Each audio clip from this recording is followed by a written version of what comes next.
Hello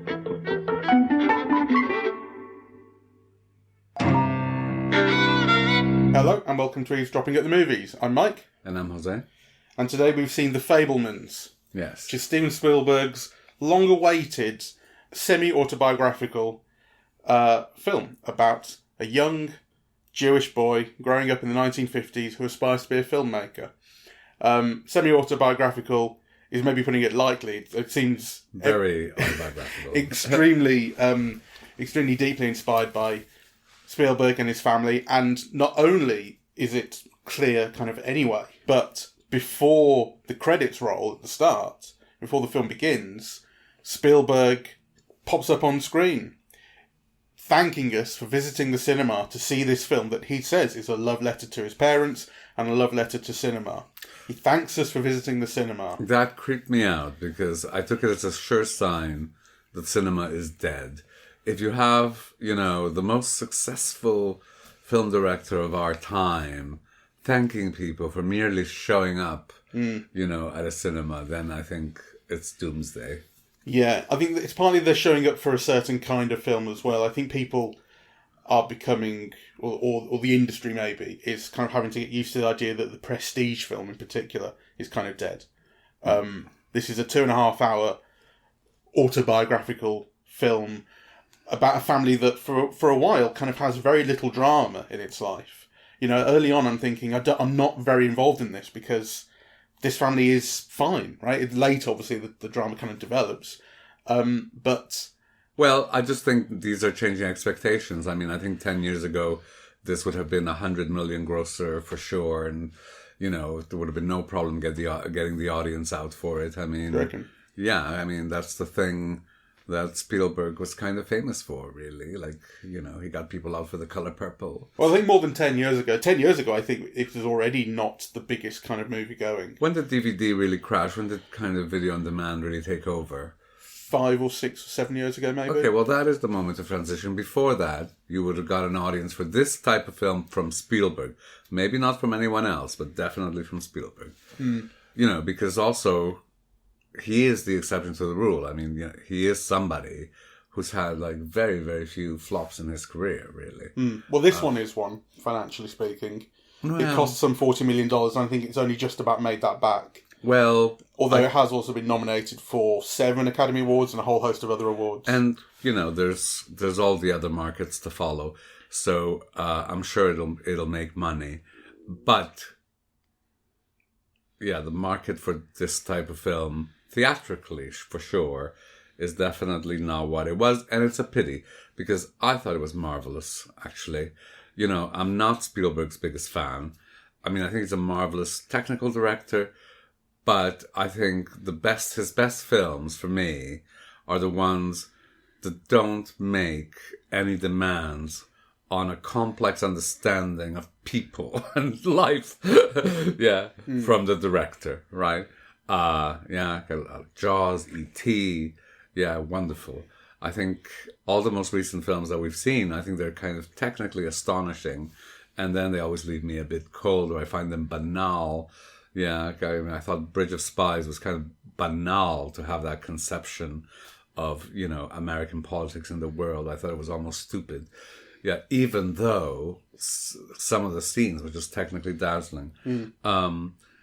Likewise... West Side Story. That was his last, in fact. I know, but actually, I think my appreciation of West Side Story has diminished with time. Not that I didn't think it marvelous when I saw it, right? And I did think it dazzling. But I find it interesting that in my mind, the version of West Side Story that remains is the Natalie Wood version. I don't think that's enormously surprising. It is a classic. But it's also a film you grew up with and have loved for donkey's years. That's true. This has only had a year to get under your skin. That's true, and that might change with time. But I just think that's interesting. So it's not that there's competing. It's not... other films that are remade, I think, I like this scene better in this one, that scene better in that one, right? But, that is a question for me. Kind of, why isn't it more vivid in my memory, whereas the original one kind of really is? Yeah.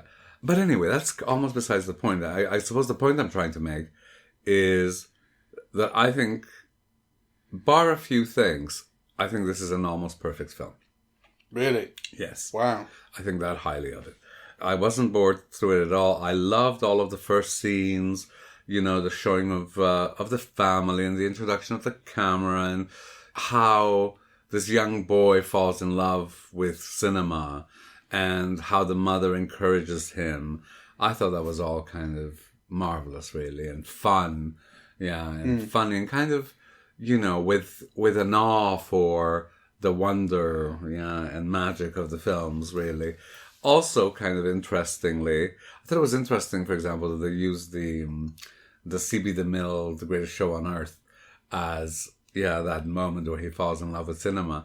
Because in many ways, that's the kind of cinema that Spielberg's detractors accuse him of. It's spectacle, it's kind of crashes and the equivalent of Aliens, I suppose, circus people. DeMille is also kind of bombastic and melodramatic and superficial, I think, about people. But is that something you think of Spielberg, or is that a difference you see between DeMille and Spielberg? No, I think that is something that I also think of Spielberg. I think he's a marvelous technical director. He's fantastic with spectacle and so on. I think, for me, his weakness is a too superficial understanding of people and the world. And the difference in this film is he knows these people intimately. But also, to be fair, he doesn't plumb depths, right? Like, he wants a particular view of his parents. The film oozes with love and understanding, both of his father and his mother, and it's lovely to see. I did think at the beginning, because the film begins in 1952, that's the moment that we're introduced, and the family's Jewishness is made plain from the beginning. Right? Central. And, I think, my initial thought was this 6 years after the films of the Holocaust, the filmic revelation of the Holocaust. His father had been in the war. The mother's an artist, So kind of, how does it feel to be a Jew in America, 6 years after the Holocaust? I mean, they must have had anxieties and troubles and relatives lost and, kind of, there's no hint of any possibility of darkness. Now, maybe, Spielberg's real parents hid it from the kids, who would want to traumatize them, right? But you'd think a different filmmaker would have at least put that somewhere along the edges of that cozy suburban family in New Jersey, right? Where there's kind of no evidence of any of that in this film. Nothing darkens this. Once they leave Jersey, elements of discomfort and ultimately anti-Semitism creep into the film. So we don't see any of that in Jersey. Then they move to Arizona, and all we get there is the mother at one point saying, "We're the only Jewish family here." But we haven't seen it expressed anywhere else that that's a feeling of discomfort that she has. She just says it in a line. Once we get to California, then bullies at school pick on Sam, the main character, the Spielberg analogue, for his Jewishness. And it's explicit there. But it does feel like there's a missing element to that. Well, I mean, I think he kind of whitewashes it a little bit. So, in Jersey, you have it's a cozy Jewish suburban family, right? When they move to Arizona, it really becomes kind of multicultural, at least on the edges, right?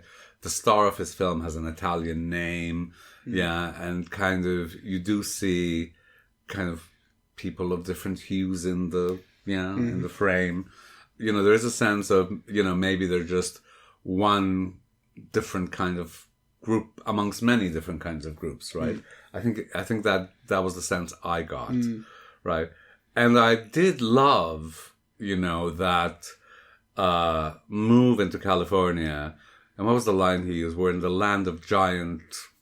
I feel like we've moved to the land of giant sequoia trees. Sequoia trees. Because everyone's massive and Aryan. And Aryan, yes. And it's a very specific look. So I love that, and I identified with that. I sometimes felt like that myself, in parts of Canada. As a tiny little Spaniard. Yeah. So I really identified with that moment. Though I also think the weakest moment in the film is the corridor scene after the screening of the film. It's an interesting scene. So, obviously, by this point, we're going to be in spoiler territory. What's happened by this point is Sam has given up filmmaking because he's sort of been unhappy with his family and things like that. But he takes it up again and is persuaded to make this movie of Ditch Day, which is a day where all the kids go down to the beach at his new school. And he's put it together for prom, and it's shown at prom, and it goes down really well. And one thing that he's done in this film is he's taken one of his bullies, who is this 9-foot tall Aryan god, and he's shot him as that. So he was kind of topless on the beach playing volleyball, and we see him as a hero. And the kid confronts him in this corridor after that screening, upset by it. He says, I want to know why you did this. Why did you do this? I've been torturing you all year. Why were you nice to me? And why are you showing me something that I'm not? I don't believe I'm this. Everyone else believes I'm this now. And it's it's about the power of imagery to manipulate, the Sam character says, I don't know why I did it. Maybe I did it to make my film better. I don't know. And he doesn't seem to have really wanted to hurt the kid. But there is definitely a feeling, or there was a feeling of the revenge of having been bullied by this kid, is that I was able to lie about you to everyone. I was able to, the power that I've had with my camera, with my editing, is to show you in a way that you weren't in control of. There's an element of that, feeling of that. I think there's also, because he also says, maybe I just did it for my movie. That it looks better, and, it gives it a narrative and so on. Which may be a kind of self-effacing kind of comment from Spielberg that is it a kind of self-admission? It is just all about the image, about the spectacle, and I didn't think about things beneath it. Is there a kind of... Except he thought enough to get revenge on the other guy, right? Yeah, he did. Yeah, so... And he doesn't show him in a good light at all, and he is mocked mercilessly. Yeah, I really didn't like that scene. It felt really phony to me. I like the end of it, but I agree with you. I think a lot of when it got to the school in California, there is a feeling of phoniness and artifice to all of that. There's some things about it that I liked. I like the way that the actor, I forget his name, who's brilliant, playing young Spielberg. Gabriel LaBelle is the teenage Spielberg. He's wonderful. As soon as they move to LA, he seems to physically shrink. Yeah. And I thought that was kind of marvelous, to kind of convey that visually, because, it's obviously a choice. I found it very moving, it's kind of, and a difficult film to do, because what you get pictured is a really loving family, right? And people who really love each other, and everybody trying to do the right thing, right? And, there's something that pulls you in a direction that you can't quite control. And at a certain point, it becomes about either, you lose yourself for others or you live your life. And it's nobody's fault, really. Yeah, because I think also Spielberg is careful to indicate that it's nobody's fault, that there hasn't been a transgression, that they haven't had sex, which I do not believe, I don't. This is see the mother and the friend of the family, Benny, played by Seth Rogen. Who they're all marvelous. Actually, I thought Seth Rogen, in a weird way, is at his sexiest. Yes, you can. I don't. He's never truly been sexy, though. Well, I've never thought so, but I find him sexy in this, and I don't know if it's because he's lost weight or because you're seeing him through her eyes. Yeah, because he's also he looks like an ordinary bloke, but kind of on the handsome side, right? And, quite masculine and nice, yeah. He's just cut his hair and he's well presented and he doesn't look like he smells of weed. He doesn't look like a dork. Yeah, he just looks like a nice guy who's actually kind of in love and up for it. Yeah, there's something sexy about it, the way he moves and so on. Well, it's important for the film to see why she, why she goes for him. And it's a combination of things. It's personal qualities, but also kind of, the thing that he gives forth that Paul Dano doesn't is that sense of sexiness, of being up for it, of slight danger. Yeah, kind of. So I thought, that was all a pleasure to see, though, again, kind of maybe idealized. It must have been harder than that and more emotionally wrenching. And, kind of the interior struggles must have been much more difficult than they're made to seem in this film. The whole film seems like a very sandpapered sort of fantasy memory. Yes, I think it's the way that he'd like to see his parents, and one can't quite imagine things being so neat. No, and once he started making films, the real young child Sam started making films, I started to get involved because I wasn't. I suppose actually once they moved to Arizona and he starts making kind of films proper with new mates and he's so he's making films from when he's a little kid and he gets the train set and we see that and that's really lovely. That I love that experimentation with the train set, and there's this image of the 6-year-old, I think he might be 6-ish, Sammy with his hands up in front of him and projecting the image onto him, and it's like. It's about you capturing it in your hands, but there's an image of prayer in there as well. It's like a religious thing, and I think that's an image that like everyone has kind of attached themselves to. Like that's really that's beautiful. It's very memorable. But once he's I guess sort of develops a bit of agency, and then cracks start to appear in the perfection of the family. That's when I started to get. I was checking my watch before then. I was going. Oh, I wasn't. I don't know why I'm sitting through this right now. But I did start to get involved. But it is kind of bowdlerized. It feels like I wish it was a little bit harsher, a little bit more interesting. It's very much, you know how families always tell stories about themselves and, kind of, it's always mythic and fairy tale-ish. It's very rarely, messy. It's always an idealized version of how families like to see their history. And I think this film is like that. Yeah. It's kind of the stories the Spielbergs tell themselves about their families. Yeah, without wanting to know too much. Yeah, that kind of, maybe this uncle, whatever, wasn't the first guy that the mom had, run off with, right? Or, the real pain it must have caused her to give up her career.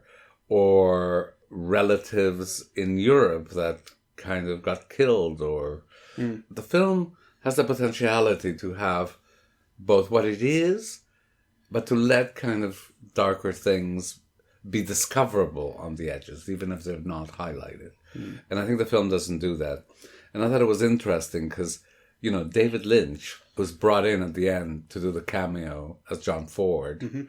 His films are all about those darker elements that the conscious keeps a lid on, that he pulls open the lid, right? And I thought it was also interesting because you see, when they were going into the office with a meeting with the famous director, I thought it would have been Hitchcock, right? Yeah, because I think Spielberg went to work on the Universal lot, right? And Hitchcock was at the Universal lot. I'm sure I've read about them meeting and so on. And of course, Hitchcock is also full of darkness.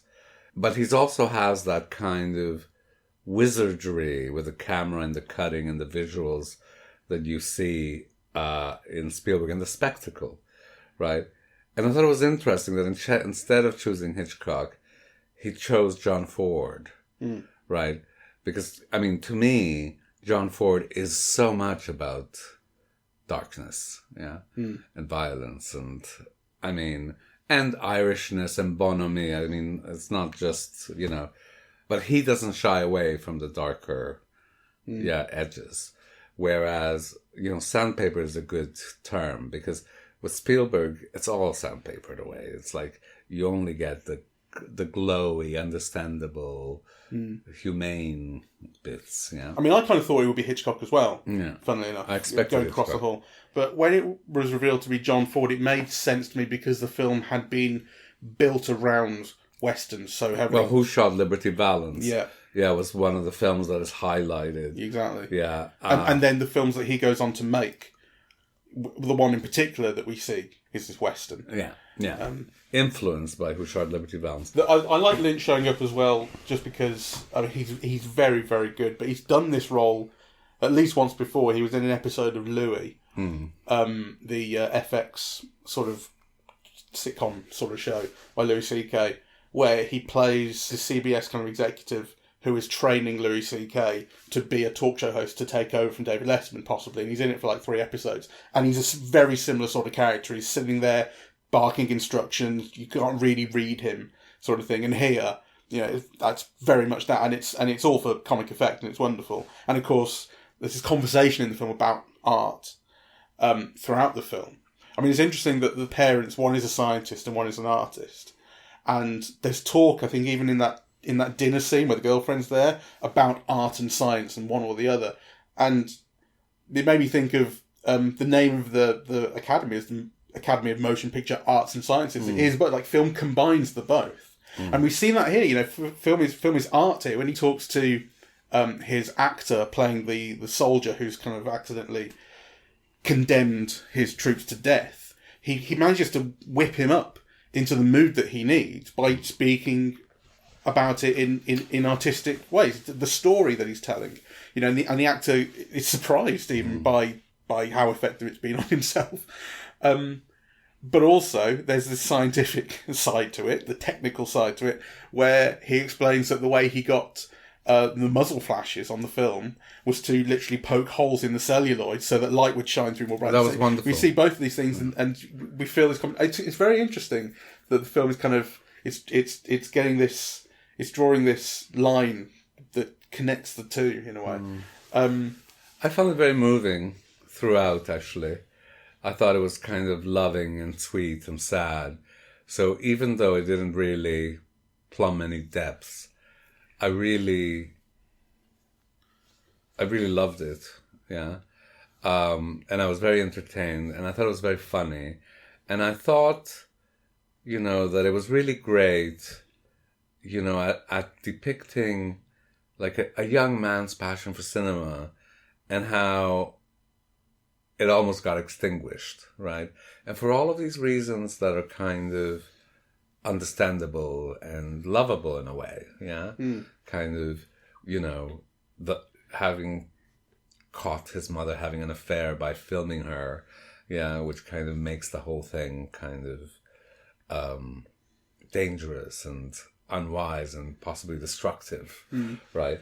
And then the move, so how various family structures and obligations and so on almost like prevent him from doing what he really wants to do and following that path.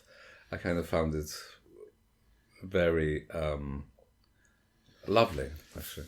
The shooting his mum and Benny in the background on that camping trip, and then finding all that in the footage and realising what was going on is interesting, because that is about film is truth. He discovers the truth through watching what he's filmed, and then by the time you get to the end and he's made the film for prom, film is lies, because he's able to manipulate it the way he wants to show things that aren't the truth.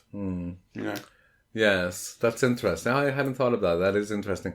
Though, I think it was also telling, interesting choices that are made. So when editing the film reveals his mother's passion or affair or love for the Seth Rogen Benny. character. Yeah. It's interesting that there's nothing lewd about it or sexual.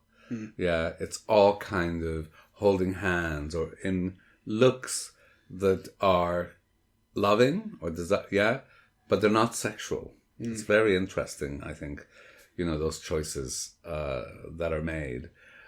So, the revelation of a betrayal for the father is really because you love someone else, or because the mother loves someone else also.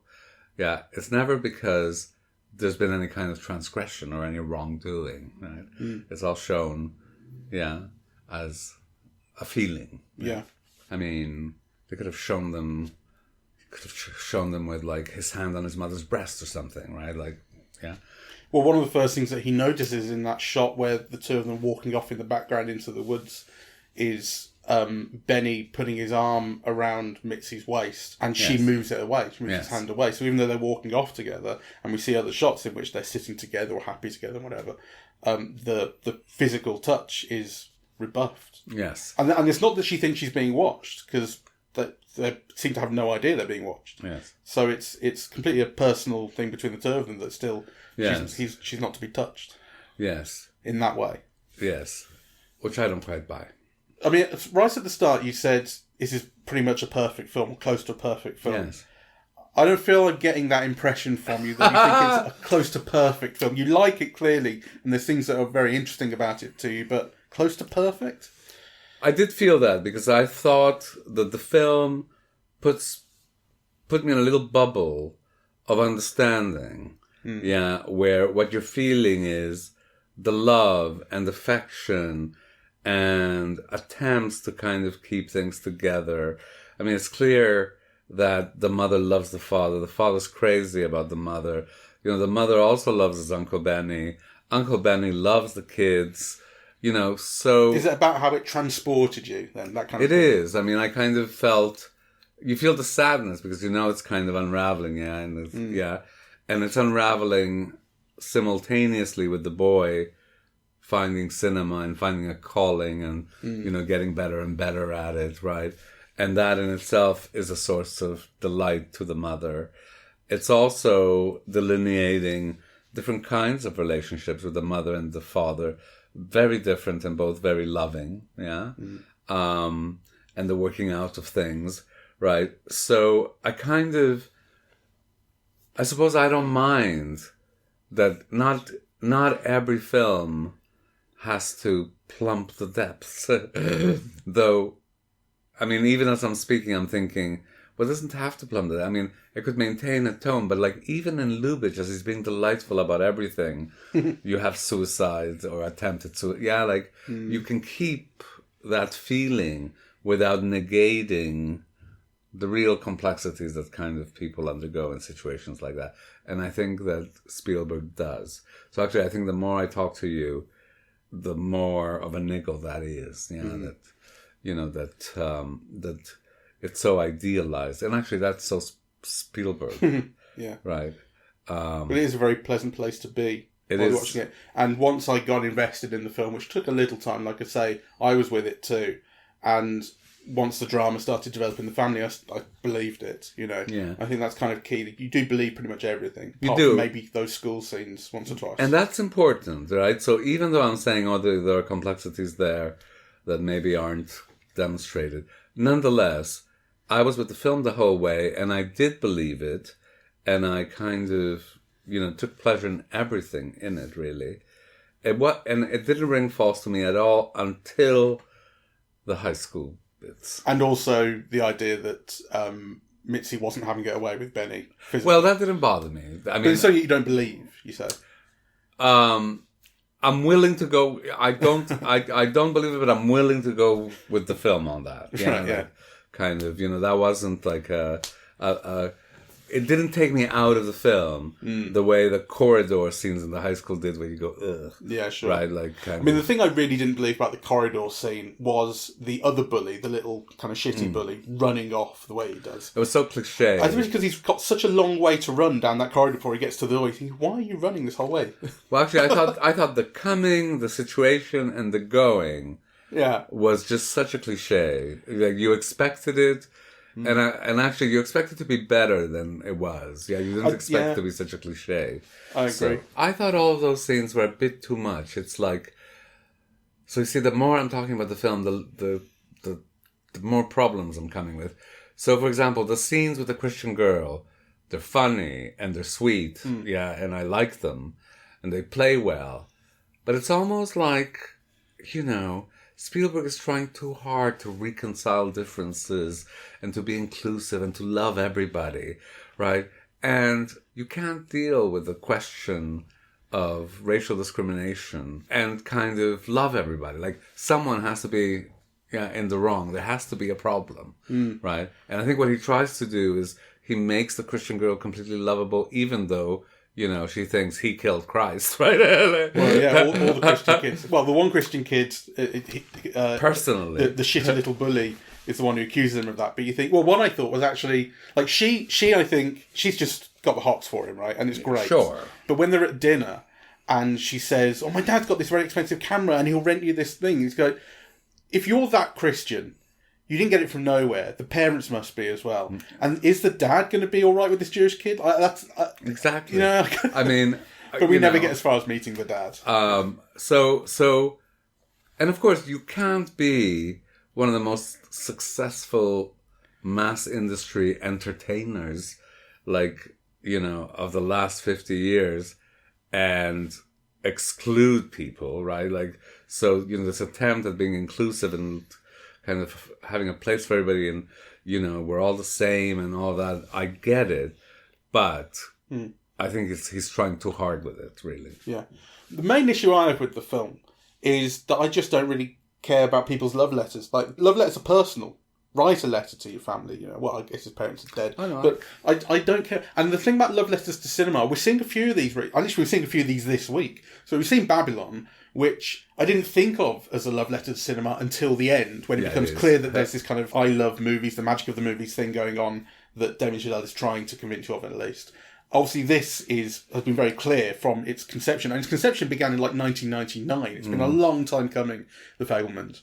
And then tomorrow we're seeing Empire of Light, which is going to have that thing going on as well. All the adverts have been about the magic of the movie. Well, we don't know that. We haven't seen it. But sure, but it's at least being sold as such. Sure. And it feels... like the death knell of cinema. Right. Exactly. Like, if there's something very defiant about it, that these films are coming out now, kind of after COVID, which really hurts theatrical distribution, of course, because people couldn't go to the cinema for fucking ages. And after streaming's been the main way people have been consuming media for a long time now, for several years now.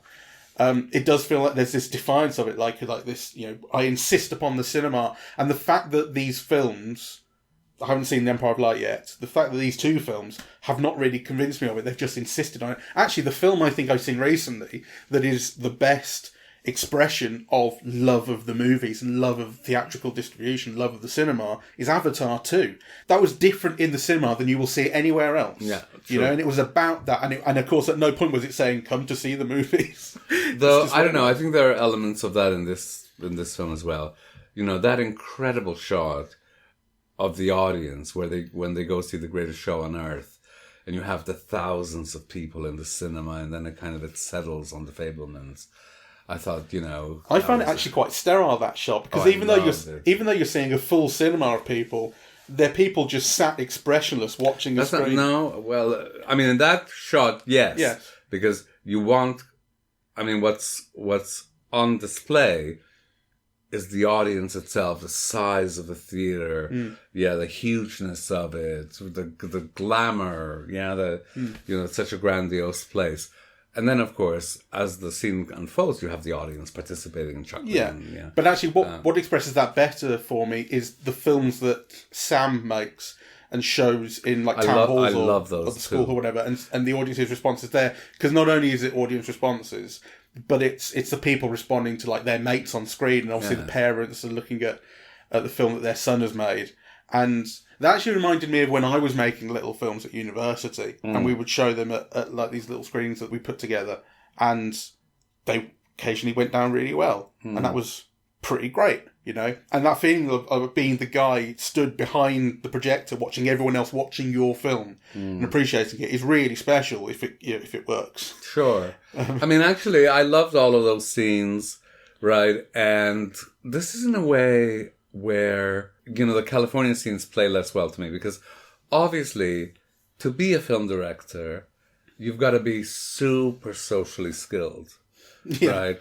And you see that in all of the scenes until he gets to California, right? Because, you know, he's got, at one point he says, Mom, we've got 40 kids coming over tomorrow, right? And you could see what each kid is contributing to the film. But it's his film. They're doing it for him. So he must somehow make them all want to contribute to his thing. Yeah. Right? So then this feeling of being kind of all alone, little victim of discrimination. Yeah, like kind of, you know, I think the person you've gotten to know up to that point would have found ways around that. Which actually, I suppose he does by the end. But it's interesting. But I think it's also... I think that's mitigated by the fact that really seems to be the first time he's encountered that kind of thing. True. But then it's almost the first time that he's made to seem like a schnook. Yeah, the little Jewish guy who's got to be funny to get out of a situation. Whereas, you've just seen him as almost like a master of industry, directing 40 people and getting them all to do what he wants, which is partly the conversation he's had with his father. Yeah. Right? Like, I do what you do. In order to get this shot, I've got to get these departments, to work together to do this.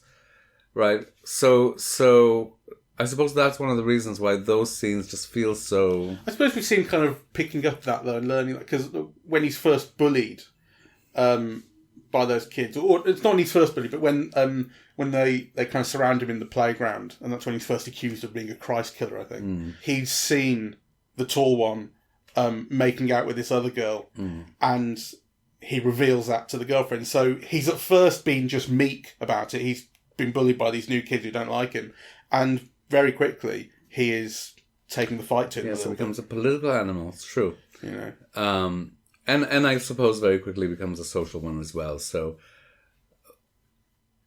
you do see that developing in California as well. But to me, it just felt off in relation to what you'd seen before.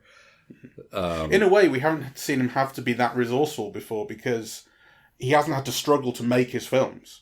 He hasn't had to work hard to kind of root around for the money or anything.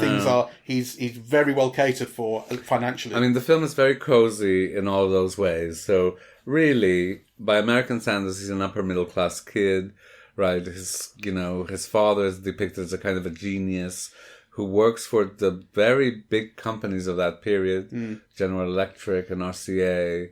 Right, and IBM, and he gets cameras bought for him and editing equipment and money for film, which kind of the film minimizes, right? But I think what does he pay? $12 for 3 rolls of film? I don't know. Okay, remember. What's significant, right? Because in 1962, a working person's average weekly wage, might have been, I don't know, like $100 or something, right? Was it something like $20 for film and $80 to rent a machine, something like that? Yeah. And the dad says that's $100 on a hobby, so it is a lot of money. It is a lot of money, and kind of he gets all of that paid for. Yeah, he doesn't have to have a part-time job or, put it on his credit card. Yeah. The problems that the family has are not financial problems, but I think the film is kind of understanding of the parents' problems individually. Like the mother is this caged animal. The film makes it fairly explicit with the whole monkey thing in the cage that we see in shots. Yes. That she kind of identifies with and is her pet. And the dad is obviously the breadwinner, and he's the genius who's making this money and so on. But he seems to kind of struggle for a degree of purpose in his family. Like, that is his purpose, and he's an interesting character because he's always doing this kind of explaining thing. He's always trying to teach the kid things. Right from the start, it's all technical stuff. The first lines of dialogue in the film are explaining how film works. It's that whole 24 frames a second, and then it's illusion on the screen, and then it's magic. But he does that multiple times with kind of technical things, and that's his bailiwick. That's what he knows how to do. He's a technical, scientific person.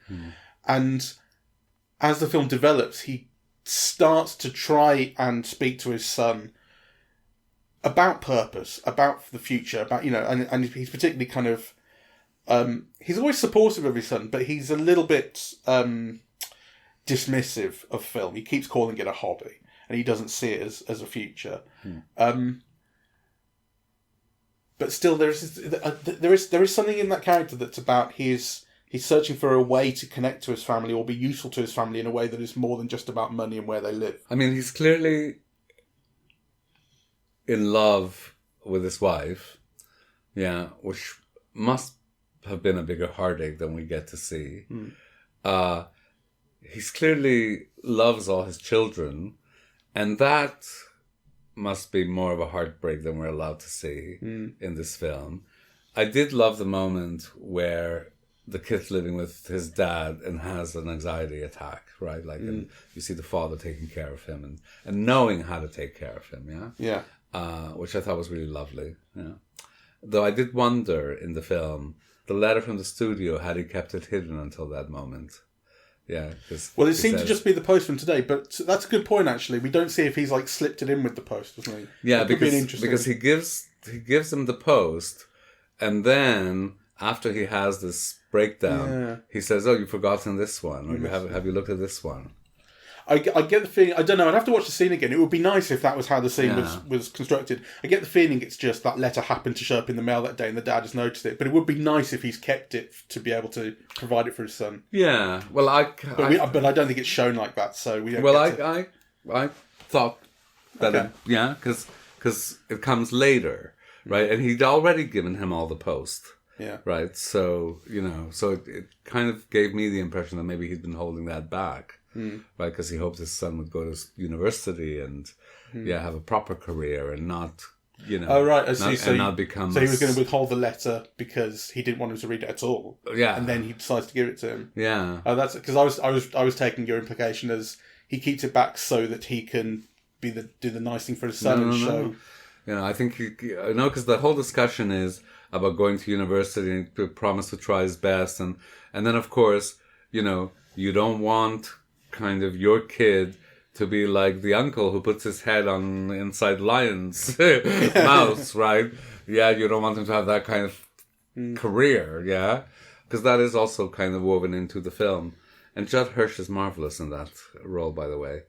I tuned out in that scene. Oh, I loved it. I mean, Judd Hirsch at one point says, you talk too much when they hear the mum playing piano. You talk too much. And then he just talks for fucking ages. I lost interest. Well, no, I loved it. I did. And actually, I thought that was an essential kind of element, really. Because you see another generation. And this is what I mean by the little touches that I find missing in the film. But actually, the Judd Hirsch is an example of how they could have been there. He comes to mourn his sister. Yeah, he's much more observant of the customs than the generation after. Yes, to lie on the floor, do Shiva, I think he says, or something. Yeah, and tear his clothing. Yeah, he's got more of an accent, than any of them. Yeah, so you see the old world and then you also think, well, what makes this kid who, the impression is that he probably emigrated as a kid old enough to have an accent. Yeah. Then leave that kind of family to join the circus, Yeah. Just an example of how one little thing can have all these resonances or can open up interesting complexities and so on, right? Yeah, things that Spielberg could have, without making the film about that, could have just put there, yeah? So for anyone who wanted to kind of explore further, might find those things worth kind of speculating on or thinking about. And I think they're largely not there, though they are, I find, in that Judd Hirsch moment. So, overall, the film is a fable, clues in the title, and I don't think I'm interested in watching it twice. I don't know, I loved it. And actually, I think I would. I mean, I love the look of it. Yeah, it has that kind of early Kodachrome browns and yellows and reds and blues, you associate with the period. I think the cinematography is excellent. It's full of fascinating shots, not the least of the kids in the kids' films, right? I love Michelle Williams' performance in it. I think she's wonderful. She's wonderful about kind of conveying love and different kinds of love and affection. And it's so interesting because it's like the whole performance is almost full of loving looks, right? Like there's very little anger or shame or guilt or screaming. There's one moment, yeah? And all the rest is just different kinds of, loving looks. Yeah, I think she's like, the Sarah Bernhardt of loving looks. I loved her performance in it. She's never done it for me. I don't get what people say in her, really. No. I don't hate her, as all. I don't connect with her that much, really. So the thing is, I love this movie, right? Even though I think for the last hour I've been talking about all the things that I got a problem with it. Yeah, but I still love it. And actually kind of, I want to think about why the experience of watching it was so kind of moving and lovely and, to me. Yeah, okay, well, you think about that. All right. Well, on that note, thank you very much for listening. We're eavesdropping at the movies, and we are on Apple Podcasts, Audible, Google Podcasts, Spotify, SoundCloud, and YouTube. On social media, we're on Facebook and Twitter. And the website is eavesdroppingatthemovies.com. Bye-bye. Bye-bye.